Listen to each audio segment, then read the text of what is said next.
Qaroomni qarooma. Qaroomni qarooma gidiraarraa burqaa. Gidiraa hammaattee qarooma burqisaa. Kanaafi ilman harargeedhaa bara dhufaaf dabraa gidiraa hammaattee hunda keessummeessaa. Qaroomni qarooma. Gidiraa hammaattee hunda keessummeessee qarooma burqisee. Aartii afran kalloo jedhee gadi hundeessee walaloo barreessee ol ka'ee wallisee Oromoo dammeessee qaroomni qarooma. Afaan Oromootiin qubee Oromoodhaa ol ka'ee barreessee gaara caakkaa keessatti ol ka'ee barsiisee kitaaba maxxansee Oromiyaa gubbarratti waraqaa facaasee Oromoo dammeessee qaroomni qarooma. Afaan Oromoodhaa reediyoo dhaqabsa jedhee kan nafxanyaan odeesse reediyoo nama dachoo keessa taa'ee gabbee dubbatee akka reediyoon cabsine nafxanyaa agarsiisee Oromoo boquu cabsatte boquu ol qabsiise qaroomni qarooma. Dhaabaa adda bilisummaa Oromoo jedhee qubeedhaan barreessee ABO jedhee kuwwaame gabaabsee dhugaa Oromoodhaa tan qilee gammuute qileedhaa ol baasee ilman Oromoodhaa waldala hiriirsee qawweetti fannisee rasaasa dhufaasee lubbuu diina meeqaa battalatti baasee faajjii Oromiyaadhaa ol ka'ee birbirsee dhiiga dhangalaasee lafeetti caccabsee bara dukkanaa san Oromoo dammeessee Oromiyaaf Oromummaa arratti hin dhaadattu tan irraan tana asittiin beeytu isaa kaleessa si barsiise qaroomni qarooma. Impaayirri Itoophiyaa seenaa uummata Itoophiyaa waltajjii dhoorkattee seenaa isii dharaa waltajjiitti baaftee ijoollee jajjaamaa horattee gayyaaftee kunoo arraan tana impaayira gubbatti akkasii wal nyaatte qaroomni qarooma. Akka impaayira Itoophiyaa seenaa uummata Oromoo seenaa isii dhugaa waltajjii irraa buusu seenaa isii dharaa waltajjiitti baaftee ol kaatee leellisu kun Oromoon baasu dhalli ammaan tanaa gonkuun sitti hin dhiisu qaroomni qarooma.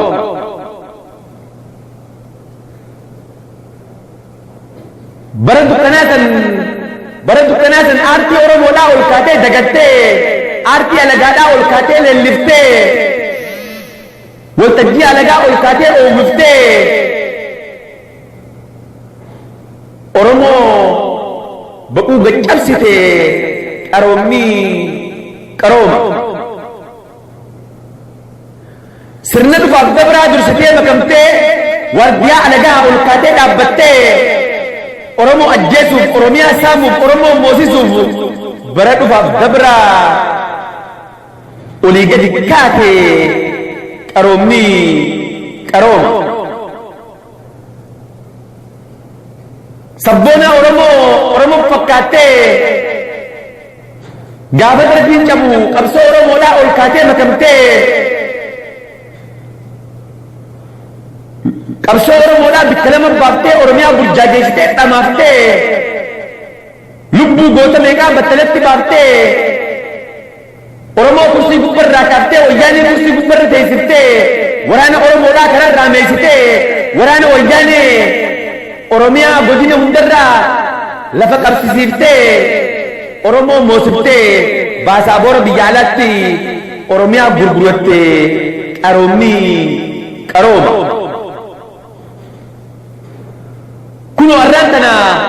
akkuma kaleessa jiruu biyya ambaa eegau dhuydee quuftee Oromiyaa dhuftee jijjiirama irraa aatis akkuma kaleessa dursitee makamtee siidaa Minilikii masaraa mootummaa keessatti ol kaatee ijaarrattee Dr. Abiy Ahmed Ali illee kan Oromoon jaalatu كرارا ميسكي قرومني قروما كليس دميني الراس دميتو واني أرمو تاتو أبدت أتسنيف تاتو بروس دميتو قرومني قروما ilman oromoodha qabsaa'onni haqaa ilman oromoodha kan kaabaa fi kibbaa kan bahaa fi dhiyaa kiristaanaaf islaamatti harka wal qabadha gadhee kaleessa dhugante waltajjiirra ol ka'aa darbadha oromiyaa hallayyaa gabbuu deemtu dafaa baraaradha qaroomni qarooma ilmi abbaan boona abbaan ilmaan boona warri gosaan boona gosti sabaan boona sabni gootaan boona boonni hujiin boona nama abbaa faarsee warra ufii faarsaa nama warra faarsee gosa ufii faarsaa nama gosa faarsee saba ufii faarsaa sabni immoo if faarsaa qaroomni qarooma jechuun maanaan isaa si gaafa xiqqaadhaa obboleessa kan keessi biratti dhaananii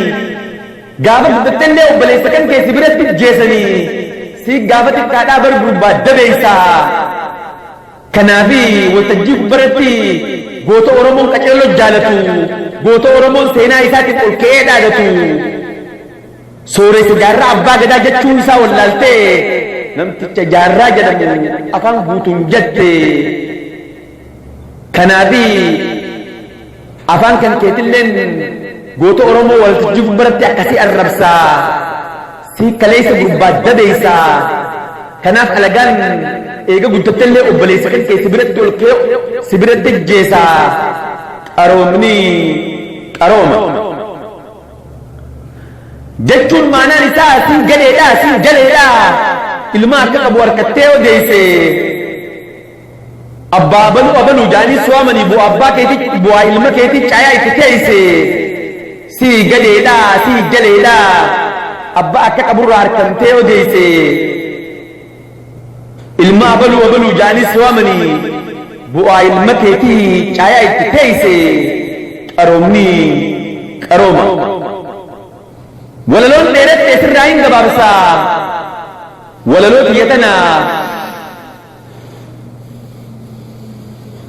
gantuu oromootiifin ol ka'ee dhiyeessaa qaroomni qarooma guyyaan kalee dabre irratti hin deebitu guyyaan kalee dabre irratti hin deebitu seenaan abaluuf hin taatu guyyaan kalee dabre irratti hin deebitu seenaan jeedalloo galataa seenaa sooressa jaarraa abbaa gadaa abadan hin taatu hanga beekta fakkeessitus iduu walumaa hin fakkaattu qaroomni qarooma guyyaan kalee dabre irratti hin deebitu seenaan diimaa naganoo seenaa mul'is gadaa abadan hin taatu hanga beekta fakkeessitus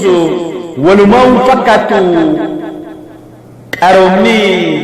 qarooma guyyaan kalee dabre irratti hin deebitu seenaan ilmoo qilxuudha seenaa jeedalloo albaatii abadan hin taatu hanga beekta fakkeessitus isiin hin fakkaattu qaroomni qarooma guyyaan kalee dabre irratti hin deebitu seenaan sheekh Muhammad Rashaad Abdullee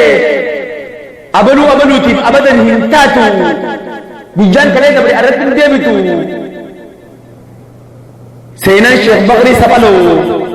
abaluutiif abadan hin taatu hanga beekta fakkeessitus inuu hin fakkaattu qaroomni qarooma qaroomni qarooma asirratti hin dhiisaa walaloota geetana sheer godhaa walitti dabarsaa